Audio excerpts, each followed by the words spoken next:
너를 모는 건 그대. 안녕하세요. 애니를 사랑하는 애니맘입니다. 오늘도 함께 그림을 그리며 추억 속 캔디를 만나보겠습니다. 오늘 이야기는 불확실한 시대에도 자신의 길을 찾는 사람들로 정해보았어요. 시대가 혼란스러울수록 사람들은 더 자주 길을 잃습니다. 무엇을 해야 할지, 누구를 믿어야 할지, 어디로 가야 할지 알 수 없을 때가 있지요. 하지만 인생은 신기하게도 길을 잃었다고 생각한 순간이 새로운 길의 시작이 되기도 합니다. 캔디 역시 사랑하는 사람과 헤어지고 세상이 전쟁으로 향하는 혼란 속에서 비로소 자신이 걸어갈 길을 발견하게 되지요. 오늘은 그 이야기를 함께 나누어 보겠습니다. 지난 이야기에서 캔디는 테리와의 이별 끝에 성바오로 학원을 떠나 자신의 길을 찾아 미국으로 향하기로 결심했지요. 오늘은 그 이후 캔디가 새로운 꿈을 향해 첫걸음을 내딛는 이야기를 시작해 볼게요. 캔디가 성바오로 학원을 떠난 뒤 시스터 그레이 원장은 한 통의 편지와 돈 봉투를 받게 됩니다. 편지에는 조류주의 글씨로 이렇게 적혀 있었지요. 캔디스 화이트 아드레이 양이 발견되면 즉시 연락을 주십시오. 시스터 그레이는 자신이 캔디에게 지나치게 냉정했다는 사실을 뒤늦게 후회합니다. 하지만 이미 많은 학생들이 그 일을 알고 있었기에 모든 것을 되돌릴 수는 없었지요. 한편 캔디는 무작정 포니의 집을 향해 길을 떠납니다. 하지만 가진 돈이 없었던 캔디는 짐을 싣고 가는 마차에 몰래 올라탔다가 엉뚱하게도 항구의 반대편으로 가게 되지요. 길을 잃은 캔디는 어느 농가의 헛간에서 하룻밤을 보내게 되고 그곳에서 홍역에 걸린 아이를 간호하게 됩니다. 그러면서 캔디는 간호사가 되기 위한 꿈이 더 확실해지기 시작하지요. 농장주 카슨 씨는 엄마가 없는 자신의 아이들과 캔디가 너무 정들기 전에 떠나보내는 것이 좋겠다고 생각하지요. 그리고 미국으로 가는 배를 탈 수 있도록 친구를 소개해 줍니다. 미국으로 향하는 배를 타기 전에 캔디는 윌리엄 할아버지께 편지를 띄우지요. 윌리엄 할아버님, 벌써 학원에서 연락이 갔으리라 생각합니다만 노하지 않으셨는지요? 지금까지 도와주시고 따뜻히 살펴주신 데 대해 깊이 감사하고 있습니다. 부디 저의 무례함을 용서해 주십시오. 자신의 길은 자신이 찾는 자유를 허락해 주십시오. 저는 남에게서 받기만 하는 인생이어서는 안 된다는 것을 두 친구로부터 배웠습니다. 한 사람은 아프리카에서 일하고 있습니다. 다른 한 사람은 주위의 모든 것을 버리고 떠나갔습니다. 저도 떠납니다. 저의 길을 찾아서 부디 저의 생각을. 그렇게 편지를 띄운 캔디는 미국에 도착한 후 포니의 집을 향해 달려가지요. 포니의 집이 가까워질 무렵 캔디는 포니의 집 아이인 지미를 만나게 됩니다. 그런데 지미는 이상한 이야기를 하지요. 조금 전 어떤 남자가 포니의 집에 찾아와 캔디가 런던에서 잘 지내고 있다고 말했다는 것입니다. 놀란 캔디가 그 사람이 누구였는지 묻자 지미는 말하지요. 멋있게 생겼는데 좀 건방졌어. 이름은 테리우스라고 했어.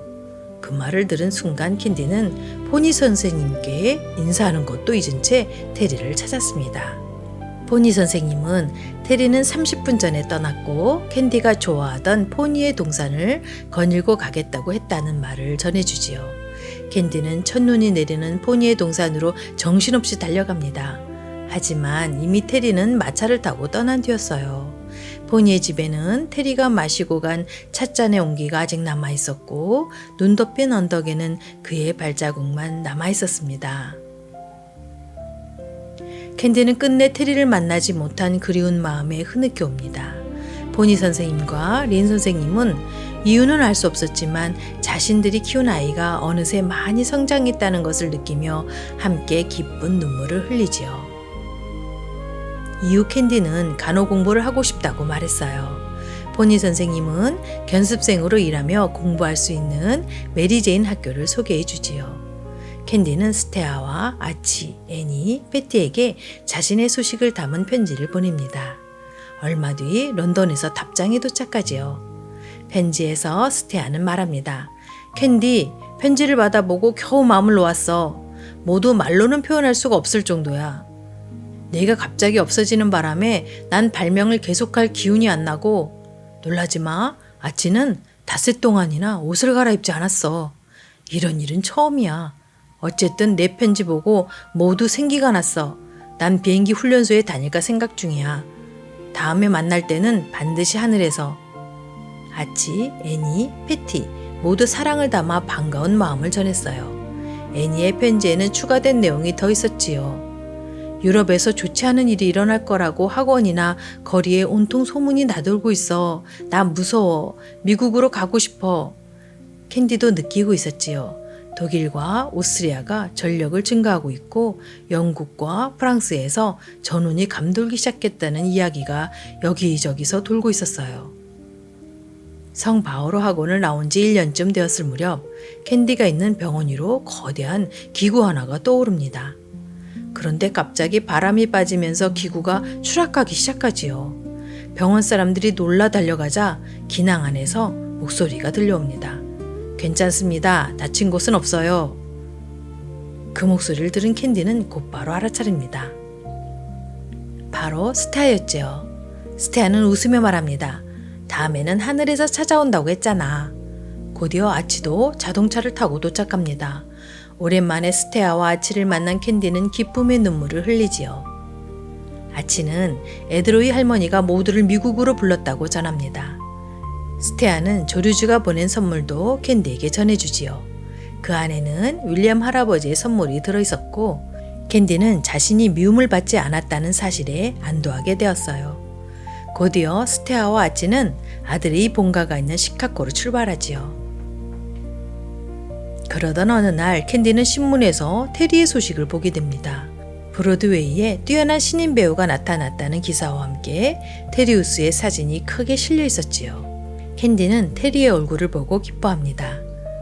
하지만 곧이어 신문팔이 소년의 외침이 들려오지요. 호해! 호해! 오스트리아가 세르비아에 선전포고했다! 캔디는 전쟁이 일어나고 있음을 느끼고 크게 놀라지요. 모두가 동요하기 시작합니다. 한편 브로드웨이에서 연극 연습을 마친 테리는 하늘을 보며 캔디를 떠올리지요. 영국도 언제 어느 때 말려들지 몰라. 오늘 뉴스에서 들은 전쟁. 너를 영국에 남겨두고 오지 않았어야 했는데. 할 수만 있다면. 캔디, 난 이미 나 자신의 길을 걷기 시작했어. 지금 내 곁으로 돌아갈 수는 없어. 우리가 만날 때까지 제발 영국에 아무 일도 일어나지 않기를. 그러나 그 이후로 신문에선 계속되는 소식이 전해집니다. 8월 1일 독일 러시아의 선전포고, 8월 3일 독일 프랑스의 선전포고, 8월 4일 드디어 영국 독일의 선전포고. 캔디도 시카고에 있는 외과 전문인 성 요한나 병원으로 파견됩니다. 간호사들은 수군거리기 시작하지요. 간호사들 사이에서는 종군 간호사로 보내지는 것이 아니냐는 소문이 돌고 있었습니다.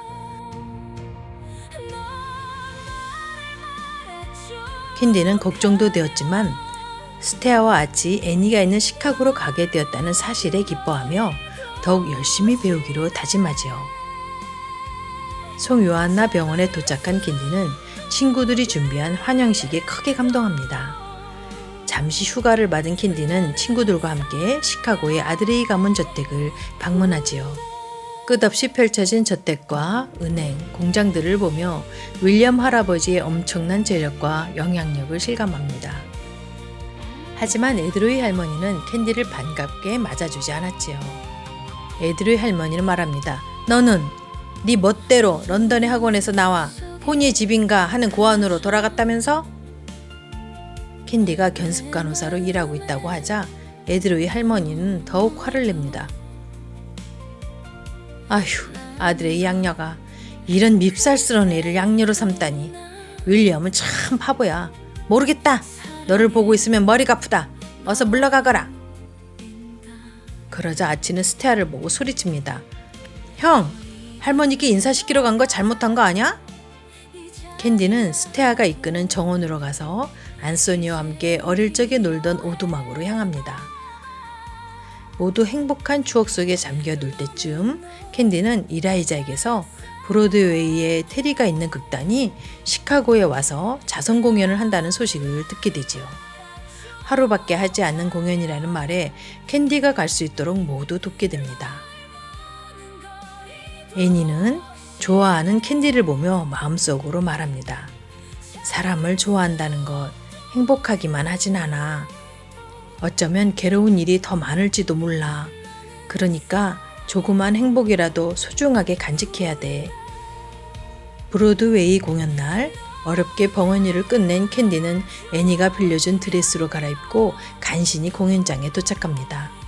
그러나 에드로이 할머니는 모두에게 호통을 치지요. 신분이 낮은 저 기집애 자리는 없다. 난 양녀를 인정하지 않는다. 캔디스 돌아가라. 스테와 아치의 만류에도 캔디는 돌아 나오게 됩니다. 그러나 물러설 수 없는 캔디는 관계자 외 출입 금지 구역으로 몰래 들어가 조명용 계단에 앉아 무대가 조금밖에 보이지 않아도 테리의 모습을 보고 눈물을 흘리며 반가워합니다. 공연이 끝난 뒤 떠나는 테리를 캔디는 크게 외쳐 불러보지만 수많은 팬들 사이로 그의 모습은 점점 멀어지지요. 테리는 익숙한 목소리가 들리는 듯하여 뒤돌아보지만 끝내 캔디를 발견하지 못하지요. 캔디는 테리에게는 이미 스잔나라는 연인이 있다고 한 이라이자의 말이 떠올라 마음이 더욱 복잡해집니다. 마차를 타고 파티 장소로 온 테리는 그곳에서 이라이자와 스테아, 아치, 애니를 만나게 되지요. 다짜고짜 테리는 묻습니다. 캔디는 아직 런던에 있니? 캔디는 지금... 스테아가 대답하려 하자 아치는 소리칩니다. 그만둬 형. 여자들한테 둘러싸여 우쭐대고 있는 놈에게 가르쳐줄 필요 없어. 그 말에 테리는 아치의 옷깃을 거머쥐며 외칩니다. 가르쳐줘. 아치는 말하지요. 손을 놔 테리. 대스타의 명성이 떨어진다. 그때 스테아가 말하지요. 캔디는 지금 시카고에 있어. 너 연극을 보러 왔지만 초대 손님이 아니라서. 애니는 말했어요.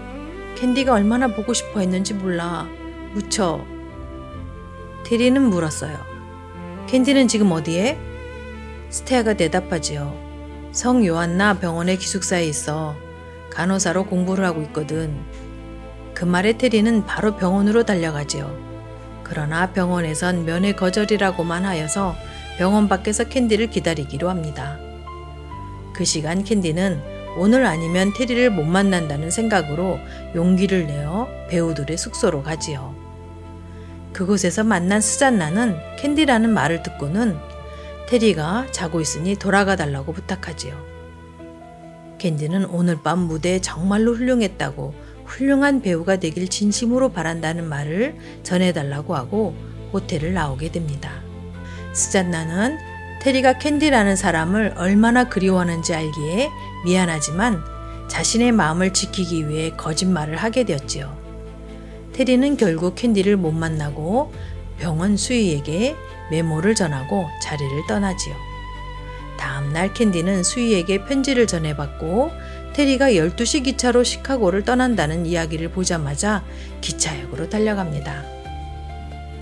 떠나가는 기차를 잡으려는 듯이 지름길을 통해 달려가는 캔디와 캔디가 오길 바라며 달리는 기차 승강구에 서서 플랫폼을 끝까지 바라보고 있던 테리는 멀리서 달려오는 캔디를 보며 너무나 반가워하지만 빠른 기차 속도로 찰나의 순간으로 지나가고 말았지요. 간호복을 입고 달려온 캔디를 보며 서로 변치 않은 마음을 확인한 테리는 기뻐합니다. 병원으로 돌아온 캔디는 병원에서 종군 간호사로 한 사람이 보내진다는 소식을 듣습니다. 캔디와 룸메이트였던 칼같이 차가웠던 프라니가 캔디가 망설이는 동안 먼저 지원하는 것을 보고 캔디는 생각하지요. 가족이 없는 나에게도 헤어지기 싫은 사람들이 많이 있는데 부모님과 많은 형제와 헤어지려면 정말 슬플 거라는 생각에 캔디는 자신이 가겠다고 프라니에게 말하지요. 프라니는 자신의 불우한 가정 상황을 처음으로 이야기하며 자신을 동정하지 말라고 화를 냅니다. 캔디는 자신이 의도와는 다른 프라니의 반응에 당황하지만 프라니는 처음으로 따뜻한 마음을 간직하고 떠나게 됩니다. 캔디는 이 일에 대해 윌리엄 할아버지께 쓴 편지 내용에 이렇게 언급하지요. 결코 좋은 친구 사이는 아니었지만 여러 가지 일을 통해 간호사의 엄격함과 소중함을 가르쳐준 사람이었습니다. 저는 더욱더 열심히 공부하겠다고 다짐하며 결국 전 그동안 너무나 행복했던 것 같습니다. 라고 쓰게 되지요. 그렇게 시간이 흐르고 길거리엔 점점 의무병 모집 전단지가 붙기 시작합니다. 그 무렵 테리는 캔디에게 편지를 보냅니다. 이달 말에 브로드웨이로 돌아가니 자신의 집으로 찾아오라는 내용이었습니다. 캔디가 기뻐하던 바로 그 순간 병원 안이 갑자기 소란스러워집니다. 이탈리아 야전병원을 거쳐 시카고로 이송된 한 환자가 실려오고 있었던 것입니다. 열차 폭발 사고에서 살아남은 사람이었고 사람들은 그가 스파이나 범죄자일지 모른다고 수군거립니다. 의료진이 침대를 밀고 지나가는 순간 캔디는 낯익은 얼굴을 발견합니다. 머리카락이 금발이고 수염도 없었지만 분명 그 사람이었습니다. 알버트 씨? 그 순간 항상 알버트 씨와 함께 다니던 스컹크 뿌케가 캔디를 알아보고 반갑게 뛰어올라 캔디에게 안깁니다. 그렇게 캔디는 뜻밖의 장소에서 알버트 씨와 다시 만나게 됩니다. 전쟁의 그림자가 점점 짙어지는 가운데 캔디의 운명도 다시 한번 새로운 방향으로 흘러가기 시작하지요. 오늘 이야기는 여기까지입니다. 캔디는 사랑하는 사람과 몇 번이고 엇갈렸고 세상은 점점 전쟁이라는 거대한 소용돌이 속으로 들어가기 시작했지요. 하지만 그런 혼란 속에서도 캔디는 자신의 길을 잃지 않았습니다. 누군가는 배우의 꿈을 향해 달려가고 누군가는 하늘을 나는 꿈을 꾸었으며 캔디는 사람을 살리는 간호사의 길을 선택했지요. 우리의 인생도 그렇습니다. 계획했던 길이 갑자기 바뀌기도 하고 소중한 사람과 엇갈리기도 하며 예상하지 못한 시대를 살아가야 할 때도 있습니다. 하지만 어떤 시대를 살아가든 끝까지 자신의 마음을 잃지 않는 사람이 결국 앞으로 나아갈 수 있습니다. 그리고 이야기의 마지막, 뜻밖에도 알버트 씨가 다시 캔디 앞에 나타났습니다. 과연 그는 전쟁터에서 어떤 일을 겪었던 것일까요? 그리고 이 만남은 캔디의 운명을 어떻게 바꾸게 될까요? 다음 이야기에서는 전쟁이 시작된 시대 속에서 다시 이어지는 인연과 알버트 씨의 숨겨진 이야기를 함께 만나보겠습니다. 다음 시간에도 함께 해주세요. 안녕.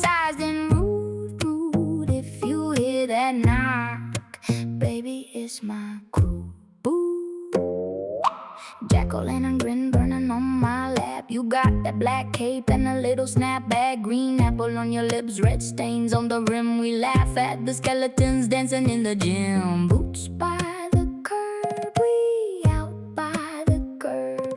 You say come closer, I say wait, wait, wait, wait. Sitting on the hood, looking so good, good. Spooky little night.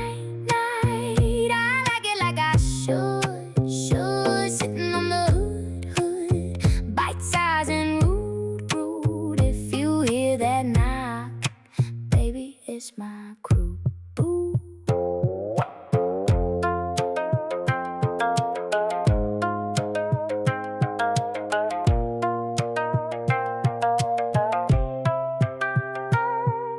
House gone quiet, but we don't fade out. You got that grin, I got that paper route. Spider on the mirror, moon in your eyes. We make a little trouble, then we disappear by. Sitting on the hood, looking so good, good. Spooky little night. I like it like I should.